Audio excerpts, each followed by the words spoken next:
Yo, what's going on, everybody? Welcome back to another reaction.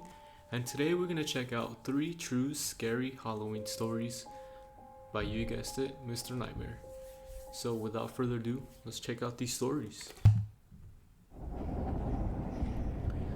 True Halloween Stories 2020.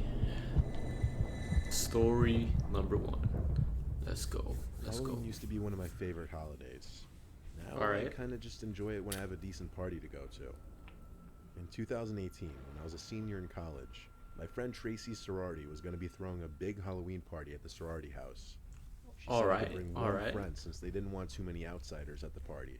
So I invited my best friend Cody. We're very last minute people when it comes to Halloween costumes. The party was that night and we didn't have anything. Oh, word? Cody was working late, so he'd have to meet me right before the party. So he asked me to get a costume for him, and he'd just Venmo me the money. Cool. I ran to the nearby Spirit Halloween store that opened up like 5 minutes from my house. I was just shotgunning it. I picked a Where's Waldo costume for myself and a Superman costume for Cody. Nice. Both two of the cheaper Good costumes choice. they had. Everything was normal until I got to the cashier. Oh, I was what? on the phone with Cody, telling him about the costume I got him and giving him details about the party. Alright. Told him which sorority it was, that Tracy got us the invite, gave him the address, and then he convinced me to pick him up instead of us just meeting, stuff like that. All of this was said as the cashier was watching me. He was some guy who was decently older than me, but because of his receding hairline, I couldn't put a gauge on it as to whether he was in his 30s or low 40s. Has to be in his 40s. And had a skinny-ish build and an awkward presence. As he rang up the two costumes, he had a comment something along the lines of, "Sounds like you have a fun party tonight, huh?" I chuckled and said, "Yeah." What? And he started asking more details, like if it's No. open invite, and had a comment about there being lots of girls. Nah. I said it's closed invite and that I barely got an invite.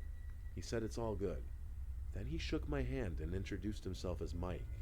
So I did the same and told him my name was Sean, and I left. It's kind of weird, man. Fast forward to later It's that weird. night. I picked up Cody and we arrived to the party around 10 p.m. The guy is It shady. sounded loud inside, and there were multiple groups of people entering the house before us. At the door, a girl asked us who we knew there, and I told her Tracy. She let us in, and we were in this huge living room area. Music blasting, all the lights dimmed low, Halloween decorations everywhere. To top it off, people with red cups full of booze crowding the place. We saw Tracy and hung around her for a while. We played beer pong and other drinking games. It was a very legit party. But then, at some point, there was a commotion by the front door area. Cody, Tracy, and I and a few others walked over, and the girl at the door started calling out, "Where's Tracy?" She came forward, and the girl asked, "Who is Sean?" I said, "I am."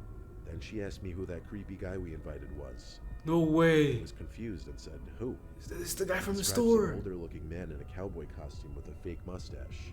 He apparently inappropriately touched one of the girls, trying to get her into a separate room, and she screamed for help. Then he took off with something in his pocket. None of the guys chased after him or anything. Immediately, I thought of the cashier from Spirit Halloween.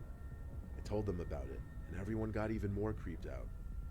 What The party the went hell? on, but they were a lot more cautious about who they were letting in, and they even considered calling the cops for a second.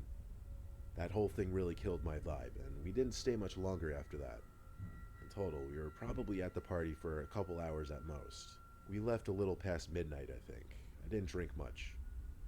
As I started my car, the car parked like 2 cars behind us also turned on, and as I drove in the direction of Cody's house, it's I that started dude to follow. from the store. Cody and I were sure it had to be him after it made 4 of the same turns. Yeah, it's so I him. pulled to the side of the road, egging him on to pull over, but the car just stopped for a few seconds, then basically floored it past us. We didn't get a good look at who was inside, but I'm still positive it was him. After dropping off Cody down the block from his house, just being cautious, I was still very aware of my surroundings, and because of that, Yeah, as you should, the car in the near distance with its lights off, tailing me. It looked like the same car. Are you serious? I got to a main road, once again pulled over and waited. The car once again waited, and then a few seconds later turned on its lights and floored it in the far left lane, passing me. I was obviously shook, and drove home as fast as I could while I was sure I wasn't being followed. I called that Spirit Halloween location the next day and reported the cashier.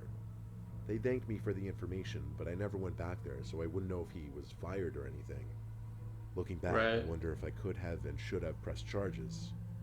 Regardless, I have no idea what he could have possibly wanted from me. But either way, that's I'm weird. He didn't find out where I live. Why was he even following him in the first place? That's just creepy, man. Story number 2. Let's go, let's go. Halloween of 2019 was the most terrifying night of my life.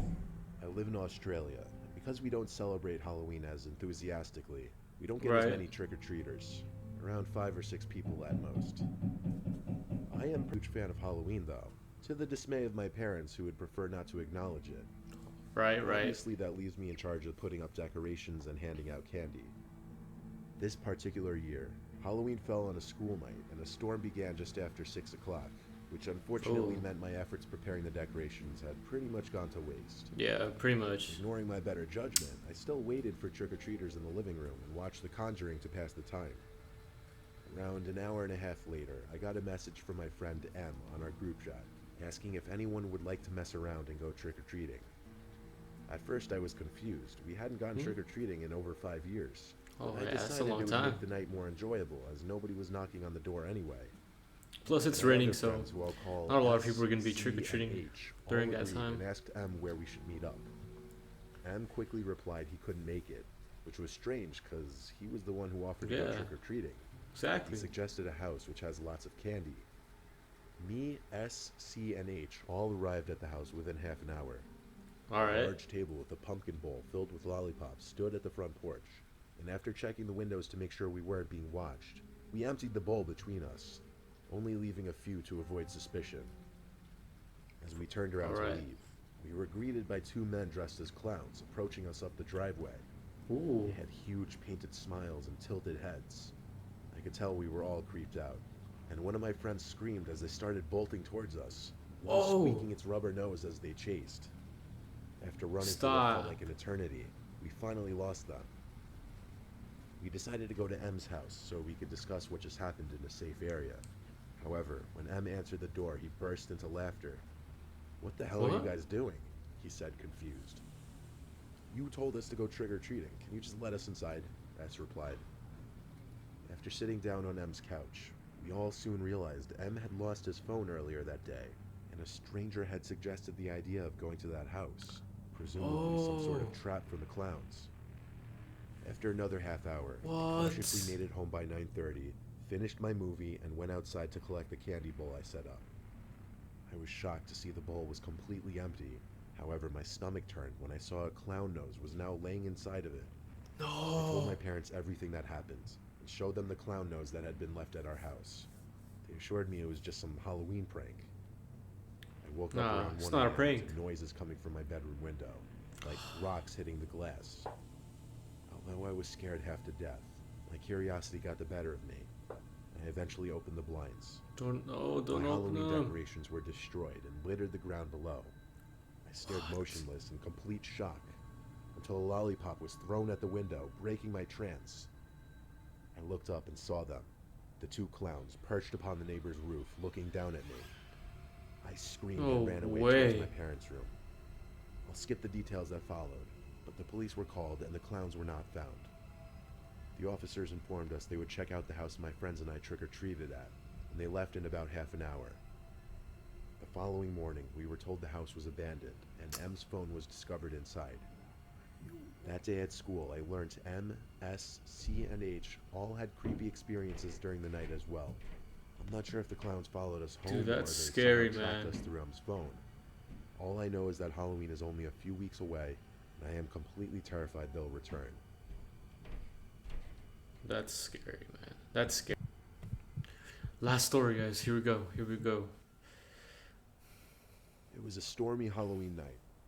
I was with my 3 friends, John, Mary, and Keenan. Since we didn't have any real plans and were kind of just hanging around, I decided to grab the Ouija board from my closet. Oh, not the Ouija board. Bad idea. I wanted to be funny, but also set the mood, so I got 3 candles, lit them, and turned off all the lights. The 4 of us sat at the table with our hands on the planchette. You done fucked up there? We started off by saying, "Is anyone there?" Of course, the planchette started to move, and we all started to laugh. It went from Y to E to S, spelling yes. John and I began asking the really stupid, goofy questions, like, will you haunt Mary? And she kept begging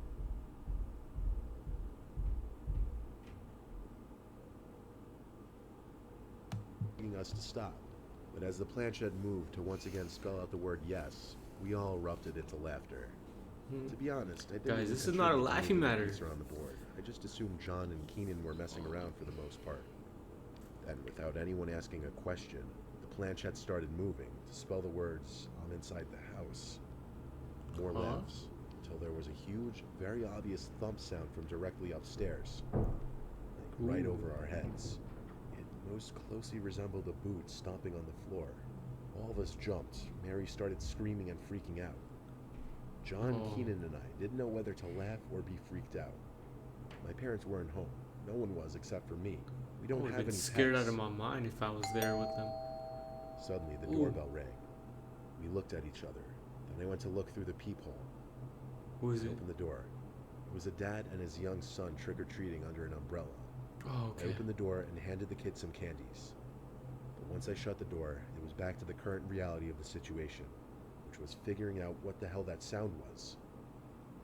I convinced all three of them to come upstairs with me just to check.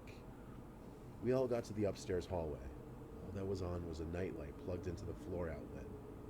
We were halfway through the hallway, approaching my parents' bedroom, which was the room directly above the table we were sitting at, where we heard the noise. Right. That's when we all heard the same thing. Again? It was the voice of a girl. What was said, none of us could hear it, but all four of us agreed we heard the voice of a girl in my parents' room, followed by the sound of something being dropped on the floor.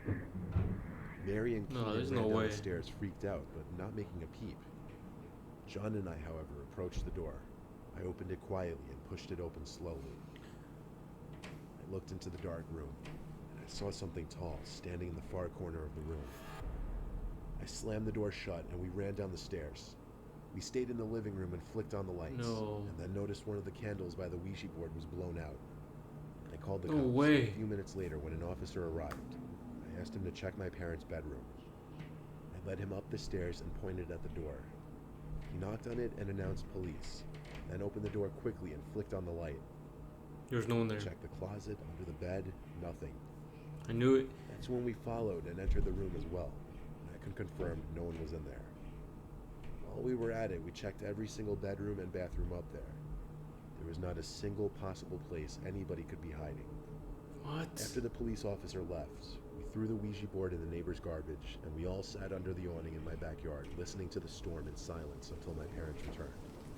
After telling the story to my parents together, eventually my friends left. My parents seemed to believe us, but what could they really do? Right. I didn't sleep too well that night. Obviously, I have no plans of using a Ouija board ever again. Why did you even take it on in the first place? Never mess with the Ouija board, guys. Never, never. I'm never gonna touch that thing in my life. Even if it's like a dare or anything, a dare at a party, something. No, hell no. I'm never touching a Ouija board. Never. And you guys shouldn't do that as well. Don't touch an Ouija board. That thing will haunt you forever. Oh, it will haunt your house forever. I mean, just don't, please don't. Anyways, yeah, these were some good stories. The first one was a lot scarier because of that guy at the Halloween store and the way he was following him and stuff, and that he touched a girl inappropriately at the party. No. Anyways, guys, hopefully you guys did enjoy this reaction. Please make sure to give this video a thumbs up and subscribe. And it's been your boy Harmon, and I am out.